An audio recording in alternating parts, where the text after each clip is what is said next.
East of Eden, Chapter 25. It was a deluge of a winter in the Salinas Valley, wet and wonderful. The rains fell gently and soaked in and did not freshet. The feed was deep in January, and in February the hills were fat with grass, and the coats of the cattle looked tight and sleek. In March the soft rains continued, and each storm waited courteously until its predecessor sank beneath the ground. Then warmth flooded the valley, and the earth burst into bloom, yellow and blue and gold. Tom was alone on the ranch, and even that dust heap was rich and lovely, and the flints were hidden in grass, and the Hamilton cows were fat, and the Hamilton sheep sprouted grass from their damp backs. At noon on March the 15th, Tom sat on the bench outside the forge. The sunny morning was over, and the grey water-bearing clouds sailed in over the mountains from the ocean, and their shadows slid under them on the bright earth. Tom heard a horse's clattering hoofs, and he saw a small boy, elbows flapping, urging a tired horse towards the house. He stood up and walked towards the road. The boy galloped up to the house, yanked off his hat, flung a yellow envelope on the ground, spun his horse around, and kicked up a gallop again. Tom started to call after him. Then he leaned wearily down and picked up the telegram. He sat in the sun on the bench outside the forge, holding the telegram in his hand, and he looked at the hills and at the old house, as though to save something before he tore open the envelope and read the inevitable 4 words: the person, the event, and the time. Tom slowly folded the telegram and folded it again and again until it was a square no larger than his thumb. He walked to the house, through the kitchen, through the little living room, and into his bedroom. He took his dark suit out of the clothes press and laid it over the back of a chair, and he put a white shirt and a black tie on the seat of the chair, and then he lay down on the bed and turned his face to the wall. The Surreys and the buggies had driven out of the Salinas cemetery. The family and friends went back to Olive's house on Central Avenue to eat and to drink coffee, to see how each one was taking it, and to do and say the decent things. George offered Adam Trask a lift in his rented surrey, but Adam refused. He wandered around the cemetery and sat down on the cement curb of the Williams family plot. The traditional dark cypresses wept around the edge of the cemetery, and white violets ran wild in the pathways. Someone had brought them in, and they'd become weeds. The cold wind blew over the tombstones and cried in the cypresses. There were many cast-iron stars marking the graves of Grand Army men. On each star a small wind-bitten flag from a year ago, Decoration Day.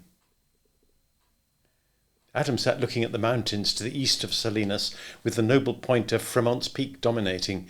The air was crystalline, as it sometimes is when rain is coming. And then the light rain began to blow on the wind, although the sky was not properly covered with cloud. Adam had come up on the morning train. He had not intended to come at all, but something drew him beyond his power to resist. For one thing, he could not believe that Samuel was dead. He could hear the rich, lyric voice in his ears, the tones rising and falling in their foreignness, and the curious music of oddly chosen words tripping out, so that you were never sure what the next word would be. In the speech of most men, you're absolutely sure what the next word will be. Adam had looked at Samuel in his casket and knew that he didn't want him to be dead.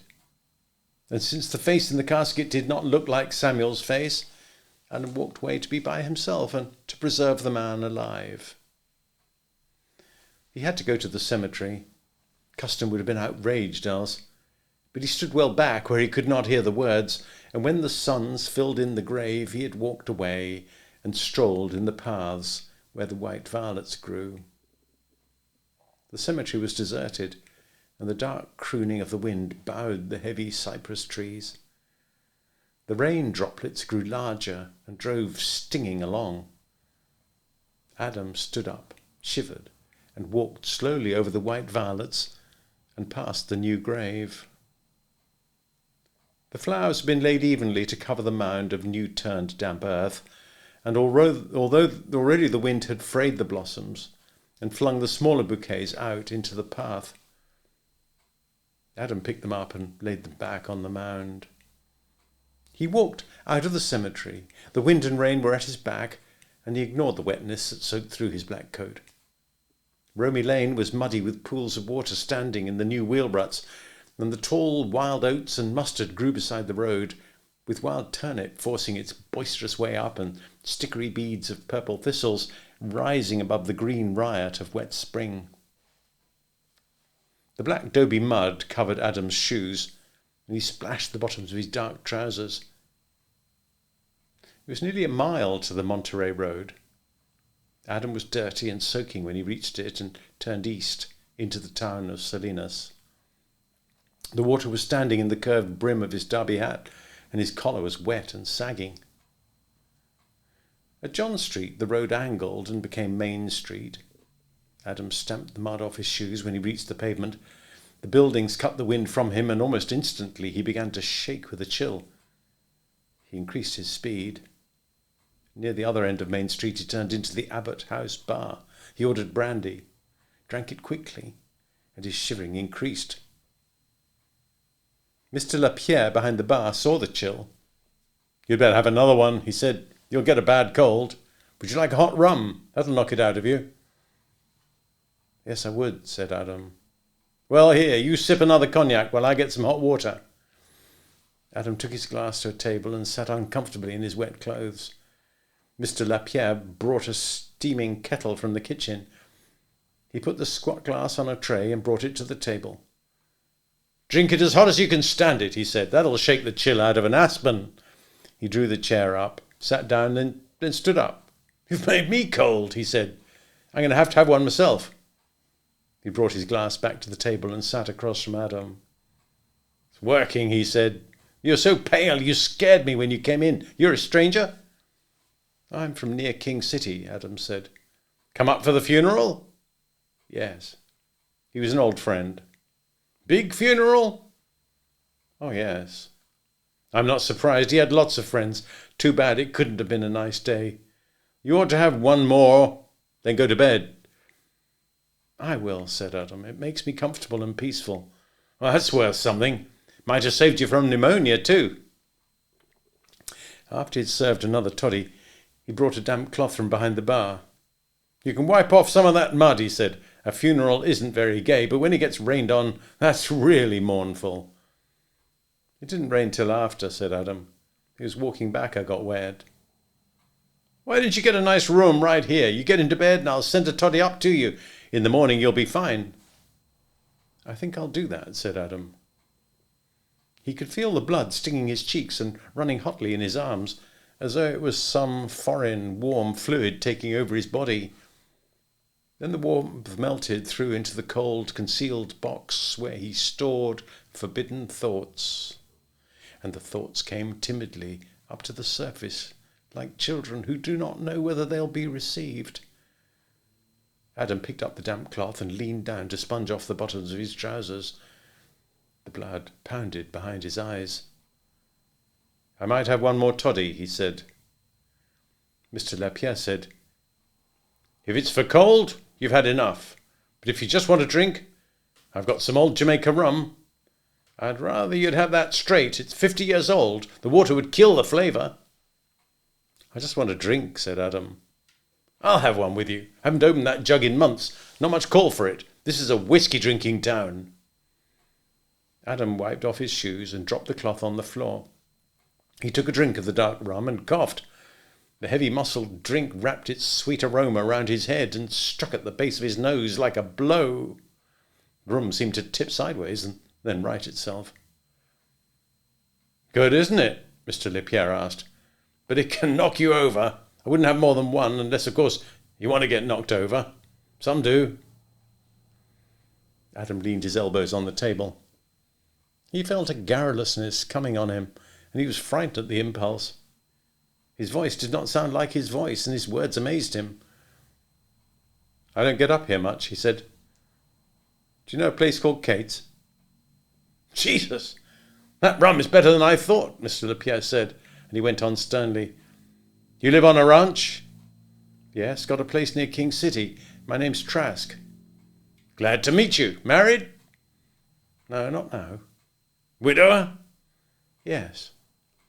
"You go to Jenny's. Let Kate alone. That's not good for you. Jenny's is right next door. You go there, you'll get everything you need." "Right next door?" "Sure. You go east a block and a half and turn right. Anybody'll tell you where the line is." Adam's tongue was getting thick. "What's the matter with Kate's?" "You go to Jenny's," said Mr. Lapierre.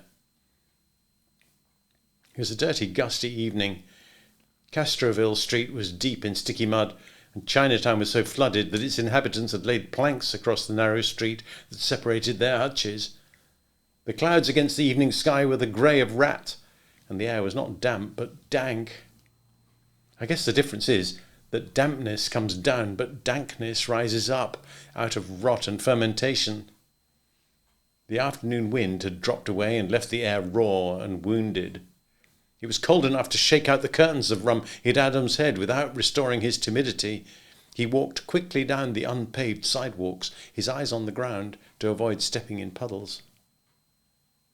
The row was dimly lit by the warning lantern where the railroad crossed the street, and by one small carbon filamented globe that burned on the porch of Jenny's. Adam had his instructions. He counted 2 houses, nearly missed the third, so high and unbridled were the dark bushes in front of it. He looked in through the gateway at the dark porch, slowly opened the gate, and went up the overgrown path. In the half-darkness he could see the sagging, dilapidated porch and the shaky steps.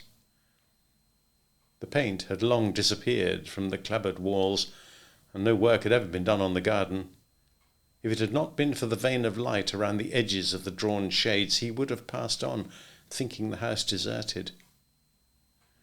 The stair treads seemed to crumple under his weight, and the porch planks squealed as he crossed them. The front door opened, and he could see a dim figure holding the knob. A soft voice said, "Won't you come in?" The reception room was dimly lighted by small globes set under rose-coloured shades. Adam could feel a thick carpet under his feet. He could see the shine of polished furniture and the gleam of gold picture frames. He got a quick impression of richness and order. The soft voice said, "You should have worn a raincoat. Do we know you?" "No, you don't," said Adam. "Who sent you?" "A man at the hotel." Adam peered at the girl before him.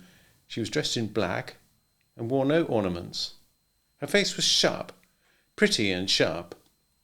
He tried to think of what animal, what night prowler she reminded him.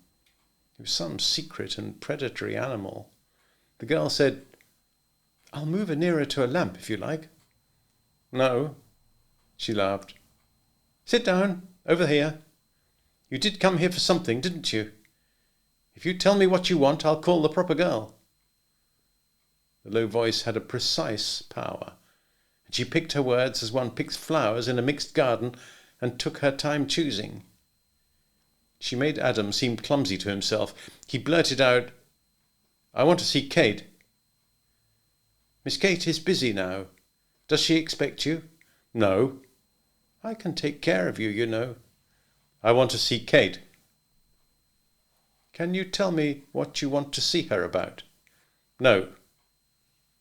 The girl's voice took on the edge of a blade sharpened on a stone.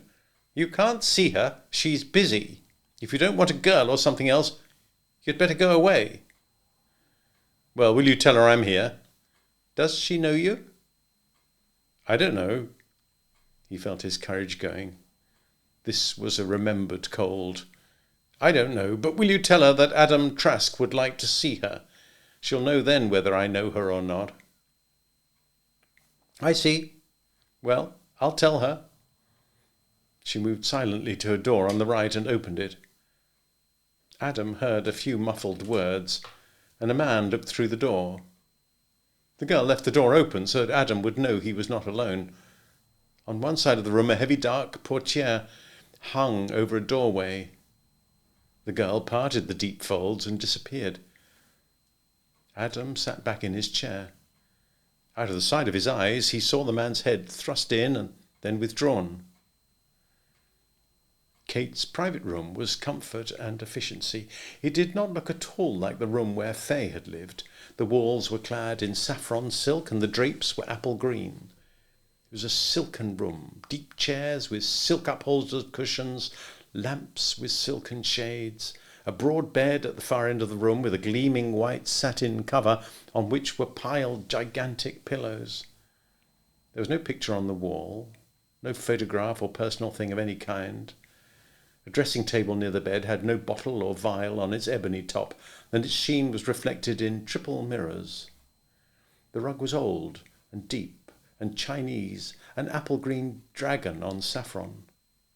One end of the room was bedroom, the centre was social, the other end was office. Filing cabinets of golden oak, a large safe, black with gold lettering, and a roll-top desk with a green hooded double lamp over it, a swivel chair behind it, and a straight chair beside it. Kate sat in the swivel chair behind the desk. She was still pretty. Her hair was blonde again. Her mouth was little and firm and turned up at the corners as always. But her outlines were not sharp anywhere. Her shoulders had become plump, while her hands grew lean and wrinkled. Her cheeks were chubby, and the skin under her chin was crepe. Her breasts were still tiny, but a padding of fat protruded her stomach a little. Her hips were slender, but her legs and feet had thickened so that a bulge hung over her low shoes, and through her stockings faintly could be seen the wrappings of elastic bandage to support the veins. Still, she was pretty and neat. Only her hands had really aged, the palms and finger pads shining and tight, the backs wrinkled and splotched with brown. She was dressed severely in a dark dress with long sleeves, and the only contrast was billowing white lace at her wrists and throat. The work of the years had been subtle. If one had been nearby, it's probable that no change at all would have been noticed. Kate's cheeks were unlined, her eyes sharp and shallow, her nose delicate, her lips thin and firm. The scar on her forehead was barely visible. It was covered with a powder tinted to match Kate's skin. Kate inspected a sheaf of photographs on her roll-top desk, all the same size, all taken by the same camera and bright with flash powder.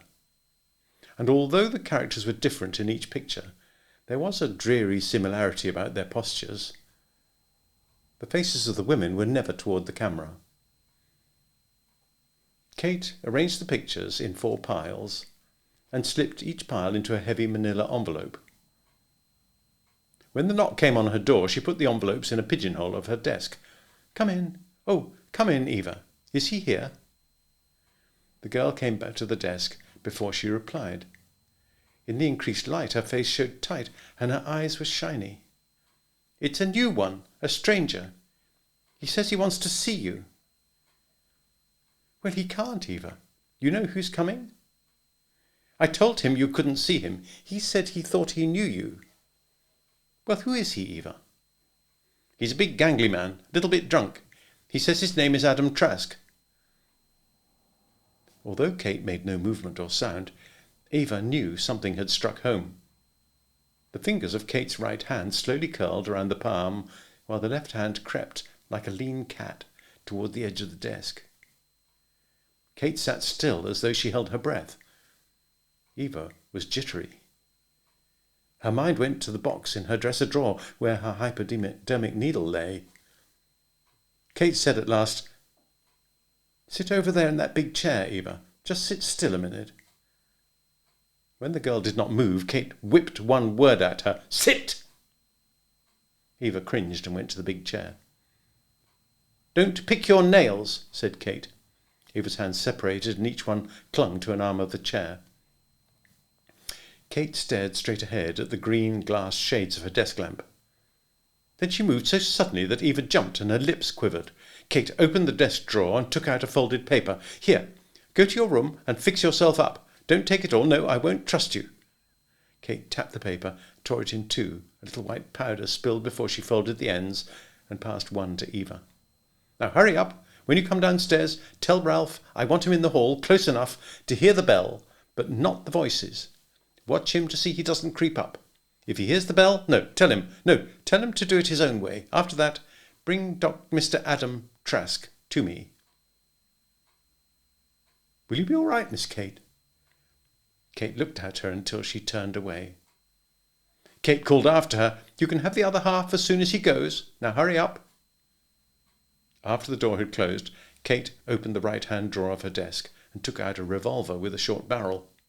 She swung the cylinder sideways and looked at the cartridges, snapped it shut and put it on her desk, laid a sheet of paper over it. She turned off one of the lights and settled back in her chair. She clasped her hands on the desk in front of her. When the knock came on the door, she called, Come in, hardly moving her lips. Eva's eyes were wet and she was relaxed. Here he is, she said, and closed the door behind Adam. He glanced quickly about before he saw Kate sitting so quietly behind the desk. He stared at her, and then he moved slowly toward her. Her hands unclasped, and her right hand moved towards the paper. Her eyes, cold and expressionless, remained on his eyes. Adam saw her hair, her scar, her lips, her creping throat, her arms, her shoulders and flat breasts. He sighed deeply. Kate's hand shook a little. She said, What do you want? Adam sat down in the straight chair beside the desk. He wanted to shout with relief, but he said, Nothing now. I just wanted to see you. Sam Hamilton told me you were here. The moment he sat down, the shake went out of her hand. Hadn't you heard before? No, he said, I hadn't heard. Maybe a little crazy at first, but now I'm all right. Kate relaxed and her mouth smiled, and her little teeth showed, the long canines sharp and white.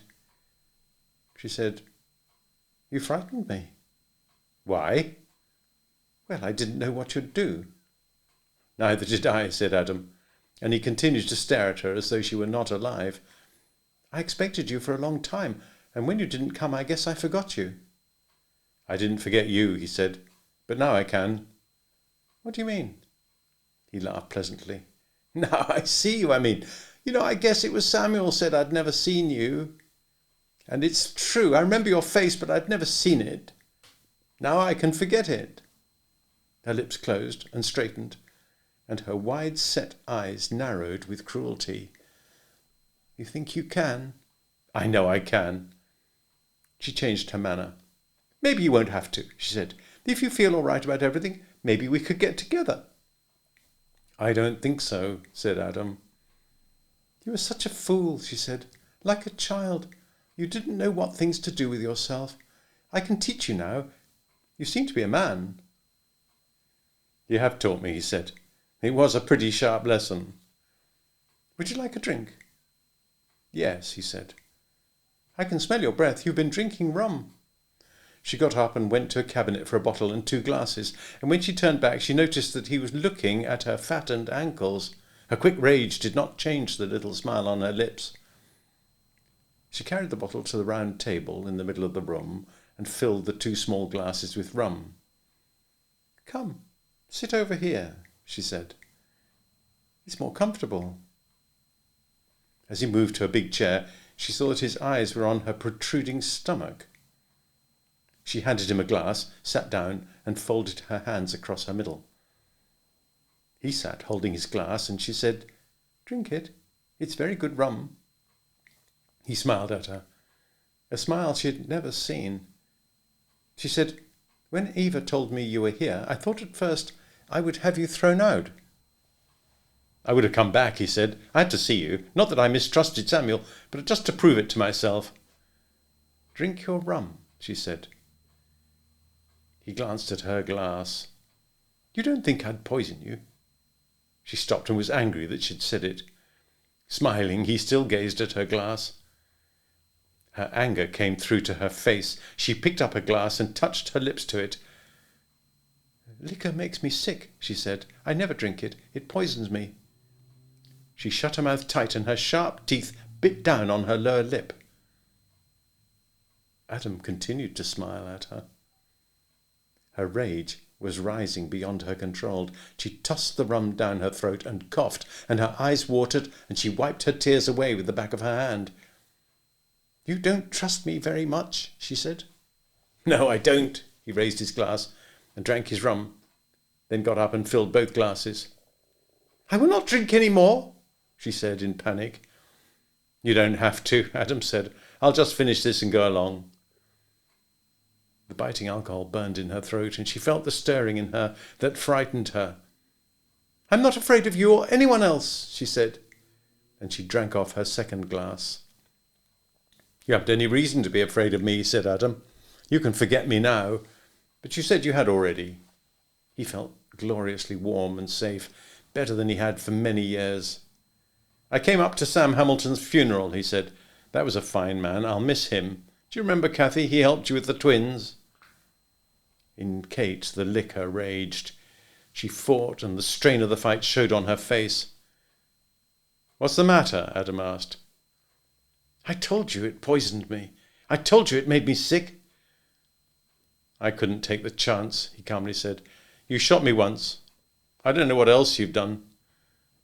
"What do you mean?" "I've heard some scandal," he said. "Just dirty scandal." For the moment she had forgotten her will fight against the cruising alcohol, and now she had lost the battle. The redness was up in her brain, and her fear was gone, and in its place was cruelty without caution. She snatched the bottle and filled her glass.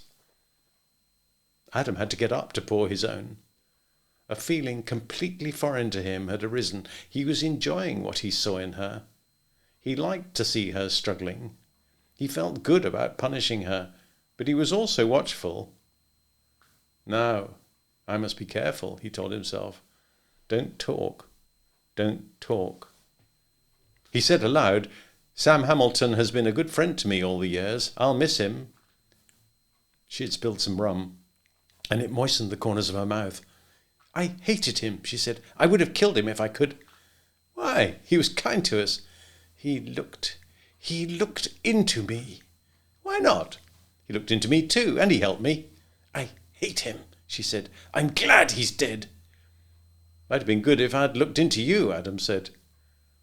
Her lip curled. "You are a fool," she said. "I don't hate you. You're just a weak fool." As her tension built up, a warm calm settled on Adam. "Sit there and grin," she cried. "You think you're free, don't you? A few drinks, and you think you're a man? I could crook my little finger and you'd come back, slobbering, crawling on your knees." Her sense of power was loose, and her vixen carefulness abandoned. "I know you," she said. "I know your cowardly heart." Adam went on smiling. He tasted his drink, and that reminded her to pour another for herself. The bottleneck chattered against her glass. "When I was hurt, I needed you," she said, "but you were slop. And when I didn't need you any more, you tried to stop me. Take that ugly smirk off your face." "I wonder what it is you hate so much." "You wonder, do you?" Her caution was almost entirely gone. "It isn't hatred, it's contempt. When I was a little girl, I knew what stupid, lying fools they were, my own mother and father pretending goodness, and they weren't good. I knew them. I could make them do whatever I wanted. I could always make people do what I wanted. And when I was half-grown, I made a man kill himself. He pretended to be good too, and all he wanted was to go to bed with me, a little girl." "But you say he killed himself? He must have been very sorry about something." "He was a fool," said Kate. "I heard him come to the door and beg. I laughed all night." Adam said, "I wouldn't like to think I'd driven anybody out of the world." "You're a fool too." I remember how they talked. "Isn't she a pretty little thing? So sweet, so dainty. And no one knew me. I made them jump through hoops, and they never knew it." Adam drained his glass. He felt remote and inspective. He thought he could see her impulses crawling like ants and could read them. The sense of deep understanding that alcohol sometimes gives was on him. He said, It doesn't matter whether you liked Sam Hamilton. I found him wise. I remember he said one time that a woman who knows all about men usually knows one part very well and can't conceive the other parts, but that doesn't mean they aren't there. He was a liar and a hypocrite too. Kate spat out her words. That's what I hate, the liars, and they're all liars. That's what it is. I love to show them up. I love to rub their noses in their own nastiness. Adam's brows went up. Do you mean that in the whole world there's only evil and folly? That's exactly what I mean. I don't believe it, Adam said quietly. You don't believe it? You don't believe it? She mimicked him. Would you like me to prove it? You can't, she said. She jumped up, ran to her desk, and brought the brown envelopes to the table. Take a look at those, she said. I don't want to. I'll show you anyway. She took out a photograph. Look there. That's a state senator. He thinks he's going to run for Congress. Look at his fat stomach. He's got bubs like a woman. He likes whips. That streak there, that's a whip mark. Look at that expression on his face. He's got a wife and 4 kids. He's going to run for Congress. You don't believe? Look at this. This piece of white blubber is a councilman. This big red Swede has a ranch out near Blanco. Look here. This is a professor at Berkeley. Comes all the way down here to have the toilet splashed on his face. Professor of philosophy. Look at this. This is a minister of the gospel, a little brother of Jesus. He used to burn a house down to get what he wanted.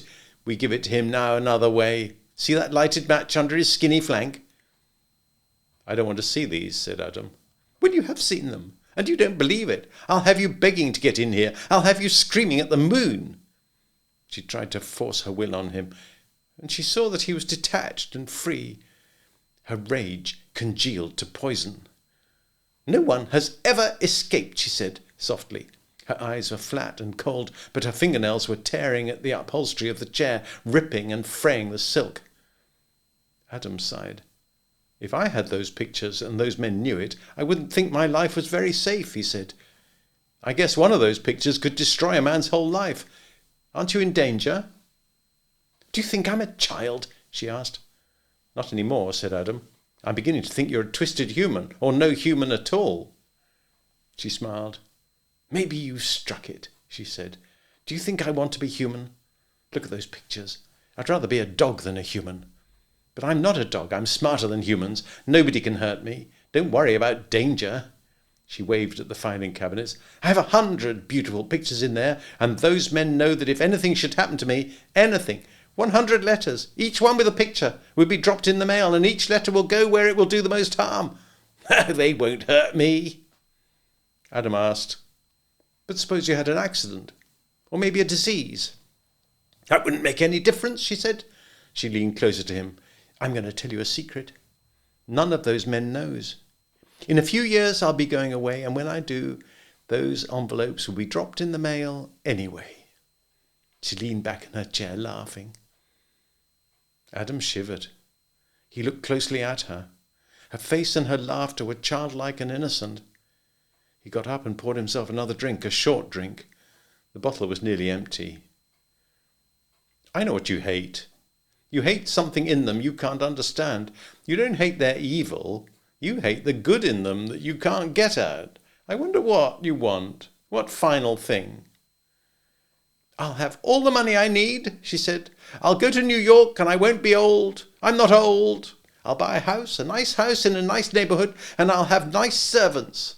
And first I'll find a man, if he's still alive, and very slowly, and with the greatest attention to pain, I will take his life away. If I do it well and carefully, he will go crazy before he dies. Adam stamped on the floor impatiently. Nonsense, he said. This isn't true. This is crazy. None of this is true. I don't believe any of it. She said, do you remember when you first saw me? His face darkened. Oh, Lord, yes. Do you remember my broken jaw and my split lips and my missing teeth? I remember. I don't want to remember. My pleasure will be to find the man who did that, she said. And after that, there will be other pleasures. I have to go, Adam said. She said, oh, don't go, dear. Don't go now, my love. My sheets are silk. I want you to feel those sheets against your skin. You don't mean that. Oh, I do, my love, I do. You aren't clever at love, but I can teach you. I will teach you. She stood up unsteadily and laid her hand on his arm. Her face seemed fresh and young. Adam looked down at her hand and saw it wrinkled as a pale monkey's paw. He moved away in revulsion. She saw his gesture and understood it, and her mouth hardened. I don't understand, he said. I know, but I can't believe. I know I won't believe it in the morning. It'll be a nightmare dream. But no, it can't be a dream. No, because I remember you are the mother of my boys. You haven't asked about them. You're the mother of my sons. Kate put her elbows on her knees, cupped her hands under her chin so that her fingers covered her pointed ears. Her eyes were bright with triumph. Her voice was mockingly soft. A fool always leaves an opening, she said. I discovered that when I was a child. I am the mother of your sons. Your sons? I'm the mother, yes, but how do you know you're the father? Adam's mouth dropped open. Kathy, what do you mean? My name is Kate, she said. Listen, my darling, and remember, how many times did I let you come near enough to me to have children? You were hurt, he said. You were terribly hurt. Once, said Kate. Just once. The pregnancy made you ill, he protested. It was hard on you. She smiled at him sweetly. I wasn't too hurt for your brother. My brother? Have you forgotten, Charles? Adam laughed. You are a devil, he said. But do you think I could believe that of my brother? I don't care what you believe, she said. Adam said, I don't believe it. You will. At first you'll wonder, and then you'll be unsure. You'll think back about Charles, all about him. I could have loved Charles. He was like me in a way. He was not. You'll remember, she said. Maybe one day you'll remember some tea that tasted bitter. You took my medicine by mistake, remember? Slept as you had never slept before, and awakened late, thick-headed. You were too hurt to plan a thing like that. I can do anything, she said. And now, my love, take off your clothes, and I will show you what else I can do. Adam closed his eyes and his head reeled with the rum. He opened his eyes and shook his head violently. It wouldn't matter, even if it were true, he said. It wouldn't matter at all. And suddenly he laughed because he knew that this was so. He stood too quickly and had to grab the back of his chair to steady himself against dizziness. Kate leapt up and put both of her hands on his elbow. Let me help you. Take off your coat. Adam twisted her hands from his arm as though they were wire. He moved unsteadily towards the door. Uncontrolled hatred shone in Kate's eyes. She screamed a long and shrill animal screech. Adam stopped and turned towards her. The door banged open. The house pimp took 3 steps, poised, pivoted with his whole weight, and his fist struck Adam under the ear. Adam crashed to the floor. Kate screamed, The boots! Give him the boots! Ralph moved closer to the fallen man and measured the distance. He noticed Adam's open eyes staring up at him. He turned nervously to Kate. Her voice was cold. I said, give him the boots! Break his face! Adam said, He ain't fighting back. The fight's all out of him. Kate sat down. She breathed through her mouth. Her hands writhed in her lap. Adam, she said, I hate you. I hate you now for the first time. I hate you. Adam, are you listening? I hate you. Adam tried to sit up. Fell back. Tried again. Sitting on the floor, he looked up at Kate. It doesn't matter, he said. It doesn't matter at all. He got to his knees and rested with his knuckles against the floor. He said, Do you know, I loved you better than anything in the world. I did. You were so strong that it took quite a killing. You'll come crawling back, she said. You'll drag your belly on the floor, begging, begging. Do you want the boots now, Miss Kate? Ralph asked. She did not answer. Adam moved very slowly towards the door, balancing his steps carefully. His hand fumbled at the door jamb. Kate called, Adam! He turned slowly. He smiled at her as a man might smile at a memory. Then he went out and closed the door gently behind him. Kate sat staring at the door.